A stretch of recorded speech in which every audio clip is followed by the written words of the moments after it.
அந்த நம்பர் இருக்கும். ஆனால் என்ன ஆப்ரேஷன் கடைசியாக பண்ணியிருந்தாங்களோ அதுக்கு நேர் எதிரான ஆப்ரேஷன் பண்ணி நம்ம ரிவர்ஸில் போகிறோம் இல்லையா? ஸோ அதனால் அந்த மாதிரி செய்ய போகிறோம். 15 × 4 என்ன வரும்? 60 கிடைக்கும் நமக்கு. அந்த 60யை 4ஆல் டிவைட் பண்ணும்போது தான் அவங்க 15 அரைவ் ஆயிருப்பாங்க. இந்த 60 இருக்கு இல்லையா, இதுக்கு முன்னாடி ஸ்டேஜில் என்ன பண்ணியிருக்காங்க? 10 மைனஸ் பண்ணியிருக்காங்க. நாம் என்ன பண்ணுவோம்? 10 ப்ளஸ் பண்ணுவோம். ப்ளஸ் பண்ணால் என்ன கிடைக்கும்? 70 கிடைக்கும். அதுக்கு முன்னாடி என்ன பண்ணியிருக்காங்க? 5ஆல் மல்டிபிள் பண்ணியிருக்காங்க. நாம் என்ன பண்ணுவோம்? 5ஆல் டிவைட் பண்ணுவோம். 70யை 5ஆல் டிவைட் பண்ணால் என்ன கிடைக்கும் நமக்கு? 14 கிடைக்கும் இல்லையா?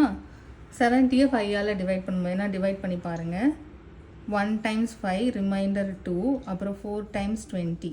ஸோ 14 கிடைக்குது. அதுக்கு முன்னாடி என்ன பண்ணியிருக்காங்க? 2வை ப்ளஸ் பண்ணியிருக்காங்க. நாம் என்ன பண்ணுவோம்?